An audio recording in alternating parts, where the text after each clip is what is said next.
महाराष्ट्र चुनाव के नतीजों पर सवाल उठाते हुए कांग्रेस प्रदेशाध्यक्ष नाना पटोले ने राष्ट्रपति को पत्र लिखकर राज्य की मौजूदा भाजपा सरकार को निरस्त करने की मांग की है। पटोले ने आरोप लगाया कि महाराष्ट्र की जनता ने जो मतदान किया उसका गलत तरीके से उपयोग हुआ। उन्होंने कहा कि चुनाव आयोग ने 76 लाख मतों के फुटेज और वोटर लिस्ट देने से इनकार कर दिया, जिससे पूरी प्रक्रिया पर शक पैदा हो गया। उनका कहना है कि यह सरकार जनता के मतों की नहीं बल्कि हेराफेरी का नतीजा है, इसलिए इस पूरे मामले की उच्च स्तरीय जांच होनी चाहिए और मौजूदा सरकार को हटाया जाना चाहिए। महाराष्ट्रामध्ये झालेल्या विधानसभेच्या निवडणुका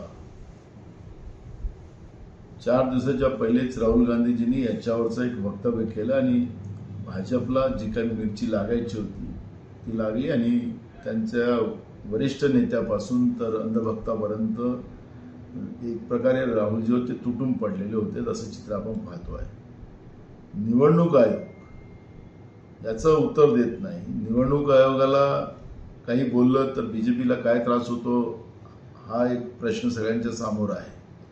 आणि म्हणून महामहिम राष्ट्रपती महोदयांना मी आज पत्र लिहिलं आणि त्या पत्रामध्ये एक भूमिका मांडली की महाराष्ट्रातलं जे आज सरकार आहे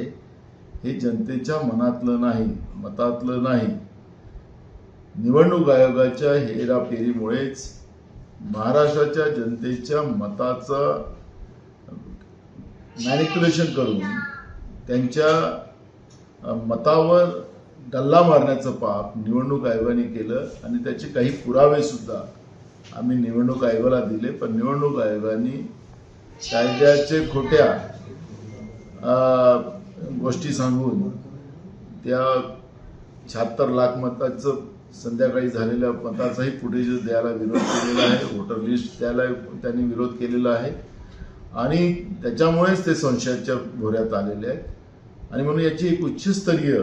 चौकशी महामहिम राष्ट्रपतींनी लावावी आणि आज जे सरकार आहे या सरकारला निरस्त करावं अशी भूमिका आम्ही माननीय महामहिम राष्ट्रपती महोदयांकडे केलेली आहे आणि आमचं पूर्ण अपेक्षा आहे की महामहिम राष्ट्रपती याच्यामध्ये लक्ष घालतील।